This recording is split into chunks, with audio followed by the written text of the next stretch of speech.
honesty is the best policy. খুবই সত্য কথা। Welcome to Italian. আজকের লেসনটা correct forms of verbs। আজকে আমরা দুটো নিয়ম শেখাবো। দেখো, ইউনিভার্সাল ট্রুথ, চিরন্তন সত্য, এবং habitual fact, অভ্যাসগত কর্ম বুঝাবে সিম্পল প্রেজেন্ট টেন্স হয়।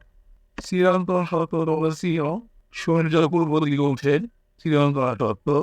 আর অভ্যাসগত কাজ যেমন অতীতের কাজগুলো, যেটা তুমি এক সময় করতা, যেমন তুমি রোজ পায়ে হেঁটে স্কুলে গিয়েছ, এগুলো অভ্যাসগত কাজ। এগুলো যদি বোঝায় তাহলে সিম্পল প্রেজেন্ট টেন্স হয়। সিম্পল প্রেজেন্ট টেন্স আমরা শিখি এর সাথে কেমন সিম্পল প্রেজেন্ট টেন্সের এবার আমরা দেখাই দিই। Subject plus V1 plus extension বা অবজেক্ট যেটাই বলো, এটা হলো তোমার এই সিম্পল প্রেজেন্ট টেন্সের স্ট্রাকচার। এখন এটা আমরা দুই একটা এক্সাম্পল দিলে ভালোভাবে বুঝতে পারবো। যেমন ধরো কোশ্চেন, এটা কোন দ্য সান ব্র্যাকেটে দিলাম আমরা গিভ আস লাইট, সূর্য আমাদেরকে আলো দেয়। তাহলে এটার এই রকম ফার্স্ট অ্যান্সারটা তোমার কী হবে? দেখো, যেহেতু তোমাদেরকে প্রেজেন্ট টেন্স যদি বুঝতে, অর্থাৎ সিম্পল প্রেজেন্ট টেন্সের তোমাদেরকে বলছে, তাইলে সিম্পল প্রেজেন্ট টেন্সের নিয়ে দ্য সানটা কিন্তু third person singular number. The sun third person singular number বলে ভার্বের শেষে কিন্তু একটা এস বা এস যুক্ত।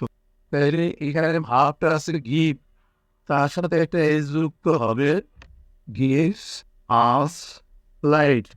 দেখো এখানে কিন্তু এই যে গিভস, এখানে কিন্তু পরিবর্তন রাখলো, এস বা এস যুক্ত হবে না। আর একটা এক্সাম্পল দেই, এটা তো দিলাম আমরা ইউনিভার্সাল ট্রুথ, চিরন্তন সত্য। আর একটা এক্সাম্পল আমরা দিই হ্যাবিচুয়াল ফ্যাক্ট। রিক্সাপুলার ব্র্যাকেটে দিয়ে আমরা ড্র টানা রিক্সা, একজন রিক্সাপুলার রিক্সা টানে, এটা খুব অপরিষ্কার একটা কাজ। এটা সিম্পল প্রেজেন্ট টেন্সে যাবে। সিম্পল প্রেজেন্ট টেন্সে গেলে এই রিক্সাপুলার একজন থার্ড পারসন সিঙ্গুলার নাম্বার, এটা ভাবের শেষে ইয়েস বা ইয়েস যুক্ত হবে। দেখি অ্যান্সারটা কি হয়। রিক্সাপুলার ড্রস রিক্সা।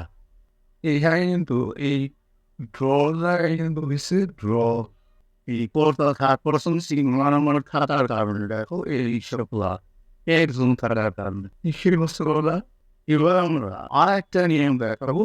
দেখো নিয়মটা, যদি কোনো সেন্টেন্স দ্বারা অতীতের কোনো কাজের অভ্যাস বোঝায়, অতীতের কোনো কাজের অভ্যাস বোঝায়, তবে সাবজেক্ট এর পরে ইউজ টু অথবা উড প্লাস ভার্বের প্রেজেন্ট ফর্ম হয়।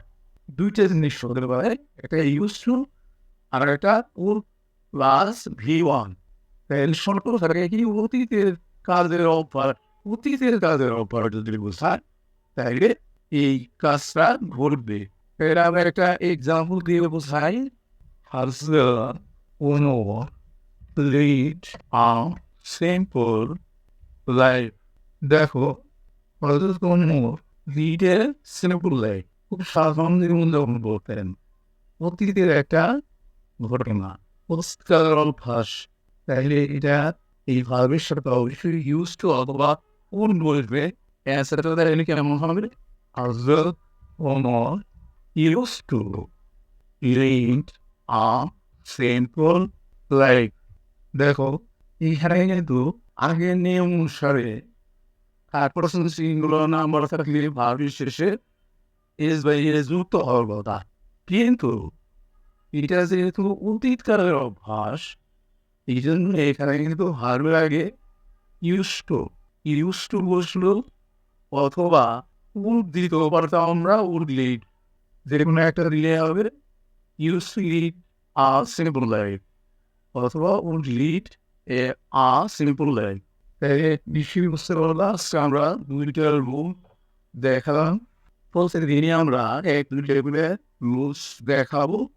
তুমি যদি রেগুলার থাকো তাহলে কিন্তু তুমি ভালো শিখতে পারবা। আজকের লেসনটা এখানেই শেষ করছি। See you next.